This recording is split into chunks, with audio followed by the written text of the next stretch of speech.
Palestra de Joel Goldsmith, Vivendo através de Deus, tape 41, A e B, parte 3, tradução de Rosilda Rocha. Essa pergunta somente é interessante porque mostra o passo maior, que surge com esse toque, com essa realização da pessoa estar em Cristo, ou de que a vida da pessoa está em Deus. Então, a pergunta é a seguinte: você parece nunca estar pressionado pelo tempo ou pressionado pelo que é externo? Isso vem pela graça, gradualmente, ou vem como uma revelação através da prática da presença? Veio gradualmente, e veio não por estar buscando isso, nem mesmo por saber que isso era possível para nós nesse plano da existência. Porém, veio através do estudo, da busca por Deus. Minha própria busca tinha a ver primariamente com preencher um vácuo em minha vida, um vazio interior que nunca estava preenchido. E, embora tivesse muita gratificação no plano exterior, não tinha satisfação interior. Isso foi o que originalmente me levou ao estudo da ciência cristã. E então, através desse início, fui levado a todas essas diferentes fases da revelação espiritual de todas as pessoas, através de todos os tempos, em todas as nações. E, simplesmente por estudar, ler escritos inspiradores e praticar a verdade que aprendemos nesses ensinamentos, isso gradualmente desenvolveu uma capacidade de fazer apenas uma coisa de cada vez. Até que chegou um dia, quando um problema de suprimento me fez rasgar um número enorme de contas de meus pacientes que eu tinha como curador. E comecei a compreender que meu suprimento não dependia de pacientes, não dependia de estudantes, mas da presença e do poder de Deus. E então, a partir desse dia, eu não tinha mais contas para receber. Não tinha mais livros de registro das contas. O único livro que tinha era um diário, onde mantinha anotações das receitas que entravam, e somente com o propósito de pagar taxas, porque não me preocupava com quanto entrou, desde que as contas fossem pagas.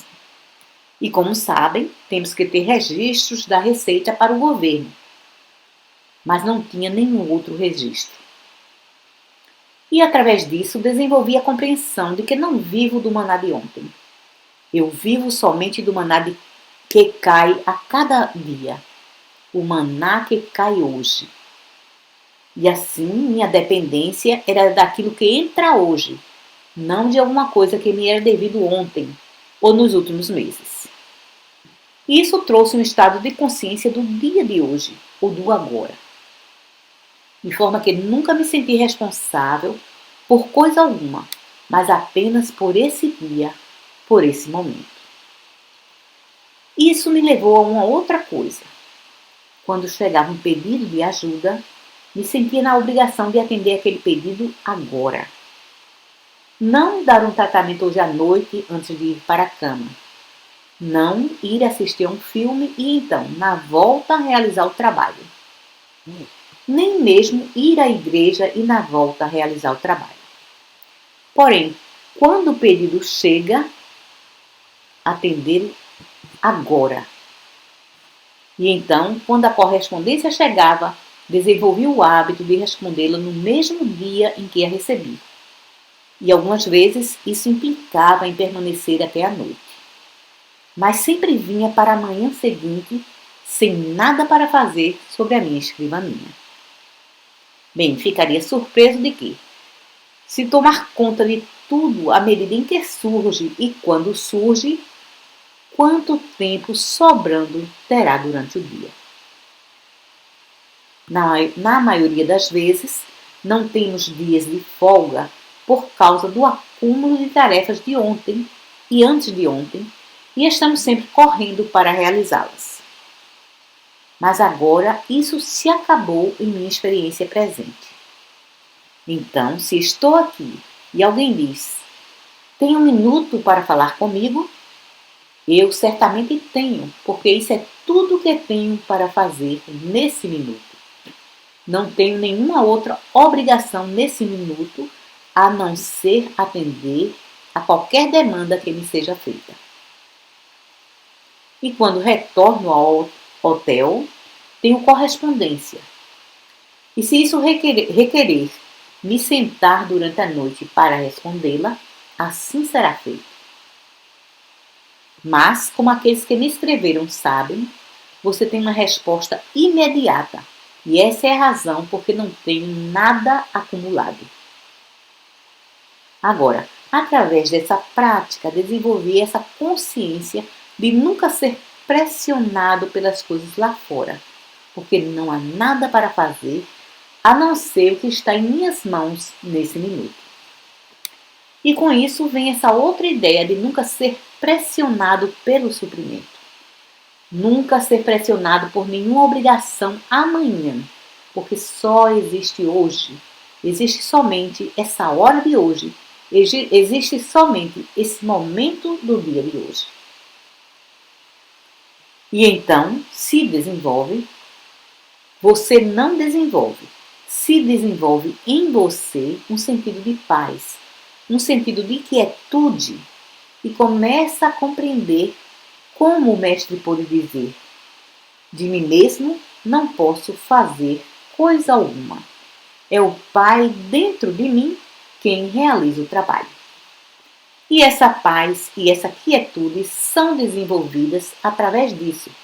E, naturalmente, da declaração de Paulo: posso fazer todas as coisas através de Cristo. Ou, vivo, porém não eu. Cristo vive a minha vida.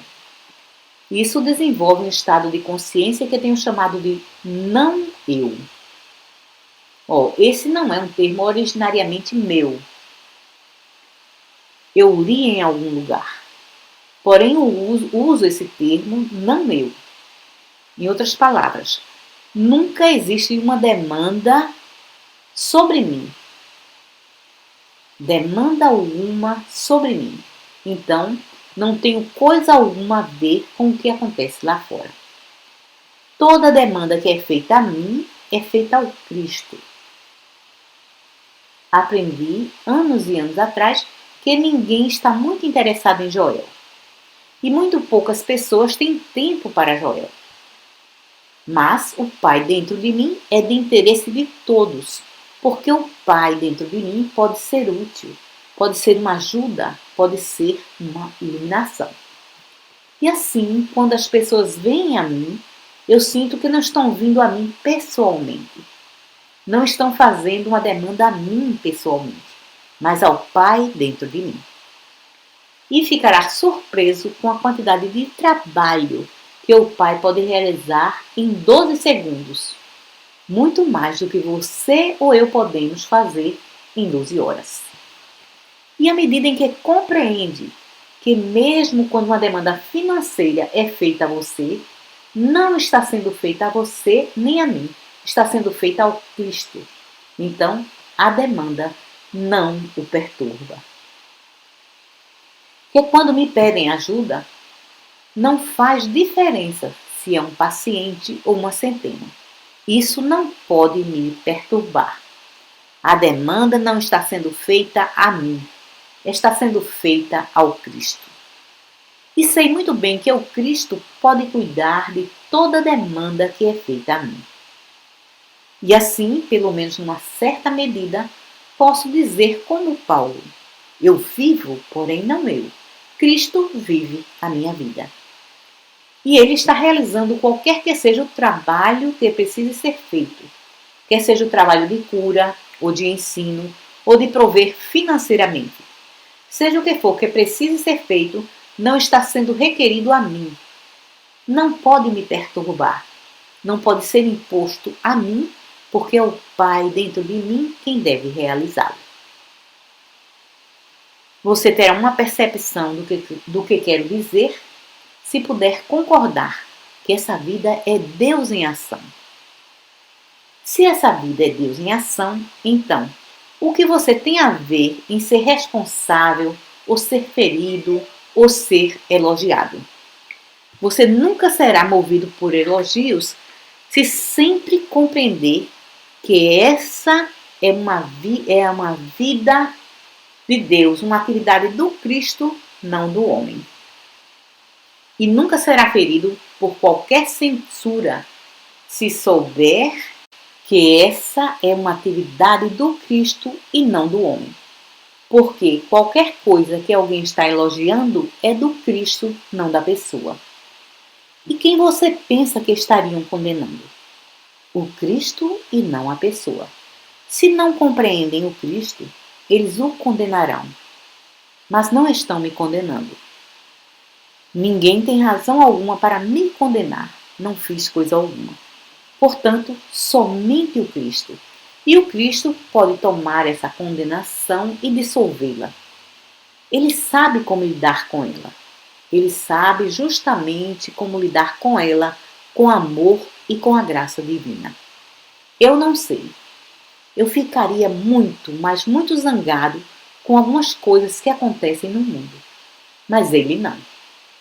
E assim aprendi a deixar que ele tome conta disso. E isso dissolve a minha raiva e o meu ressentimento. E assim é. Uma vez que possa ver que sua vida não é sua, por favor, anote isso. Sua vida não é sua. Sua vida é Deus. Não sabeis vós que sois deuses? Você pertence a Deus. Deus é responsável por suas demonstrações, não você. E assim, seja qual for o bem que acontece em sua vida, é Deus em ação. Qualquer que seja o mal que acontece em sua vida, é somente na proporção em que você coloca a palavra eu ali. Eu. Desenvolva o hábito de não eu. Nenhum louvor a mim, nenhuma condenação a mim e nenhuma responsabilidade. Quando for chamado para fazer qualquer coisa nesse mundo, qualquer coisa, faça sem ressentimento, sem revolta e sem sentir que é demais, em virtude de que o Cristo do seu ser irá realizá-la. Se o Cristo não realizar, não será realizada. E ainda assim, não seria sua responsabilidade. E assim, à medida em que abandona a responsabilidade pessoal, à medida em que abandona até mesmo qualquer prazer em elogios e compreende, isso não é um elogio a mim. Eu sei que isso não teria sido feito senão pela presença de Deus ou a atividade do Cristo. Então, deixe esse Cristo receber o louvor. E então, quando for censurado, deixe esse Cristo ser censurado. Ele saberá como lidar com isso. Todavia, quando a responsabilidade chegar, esteja certo de não colocar o eu ali e dizer: como eu vou fazer isso? Como vou realizar isso? Como posso alcançar isso? Minha saúde não é suficiente para isso. Minha força não é suficiente. Minha conta bancária não é suficiente. Bem, eu posso imaginar Jesus dizendo a mesma coisa quando havia 5.000 pessoas esperando para serem alimentadas. Eu não tenho celeiros ou armazéns, mas ele não tinha esse eu para se intrometer.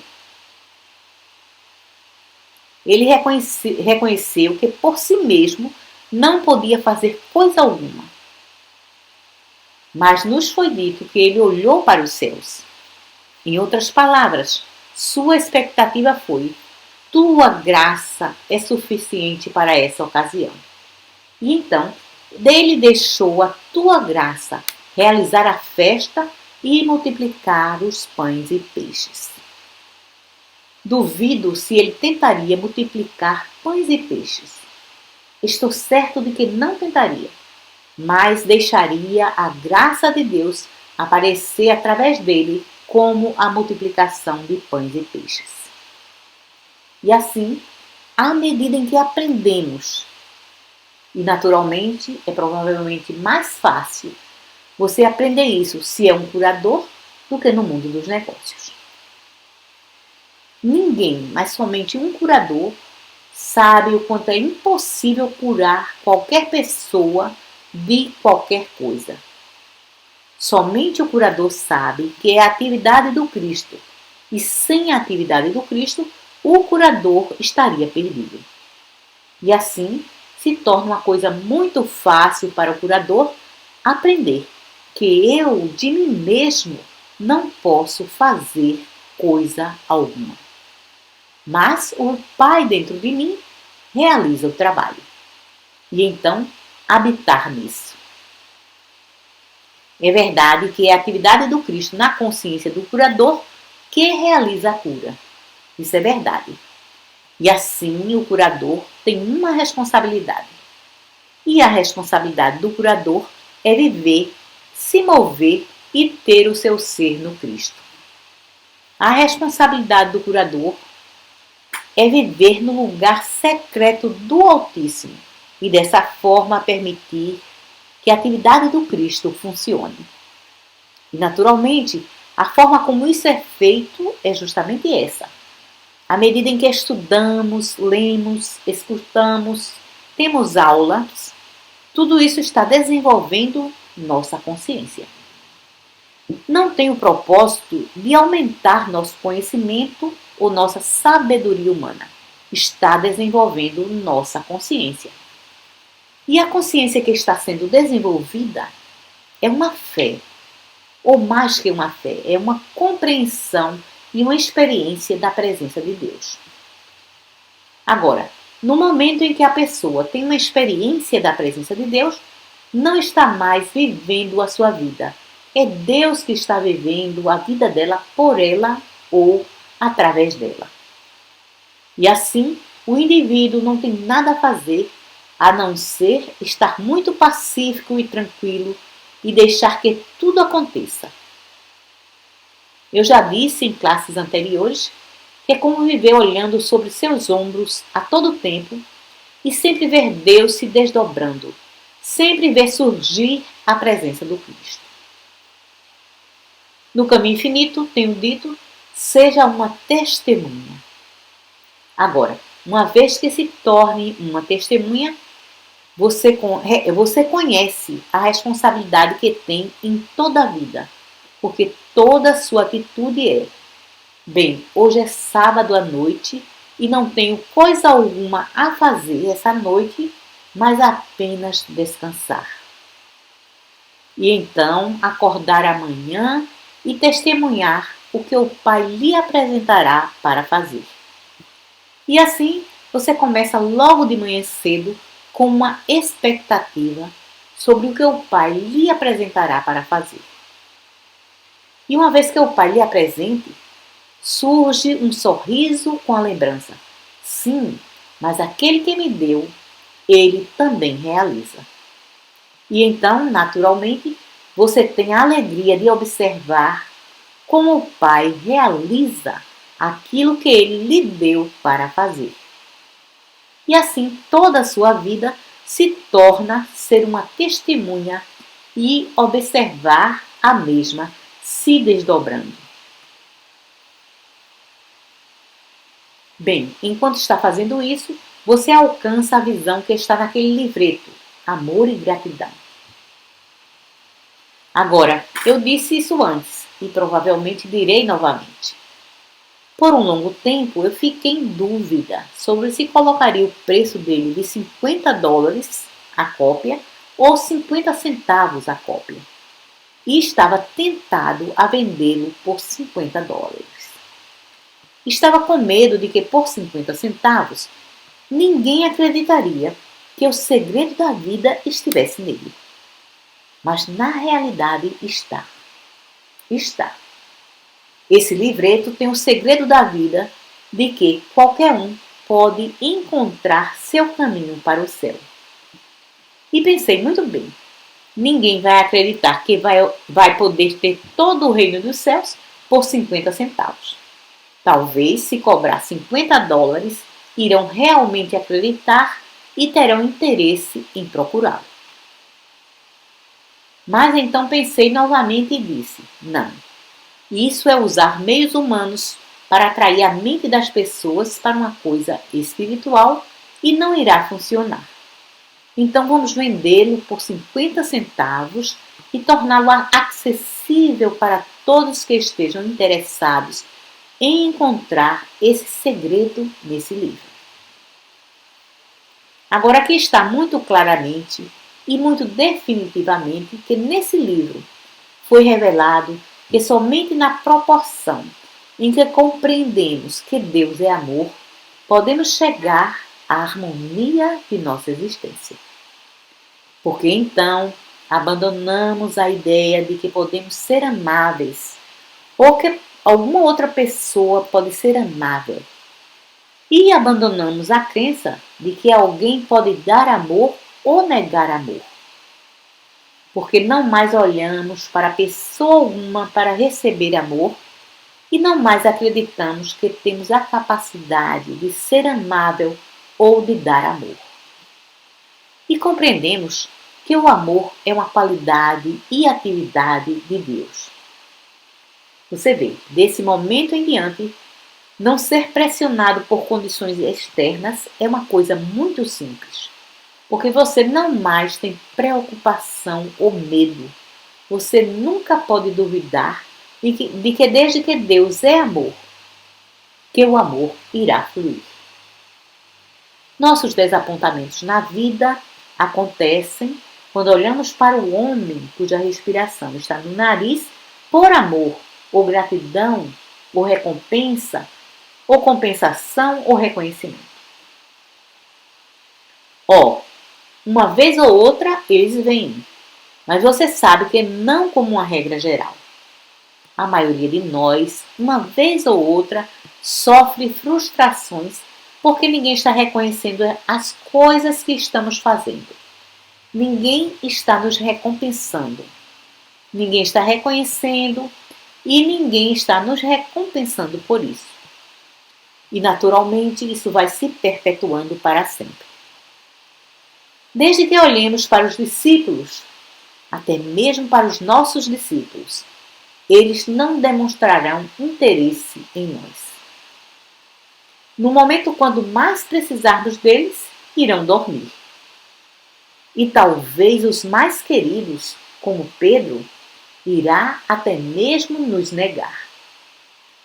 Essas são as experiências que acontecem a todos que olham para o homem cuja respiração está no nariz por qualquer forma de bem.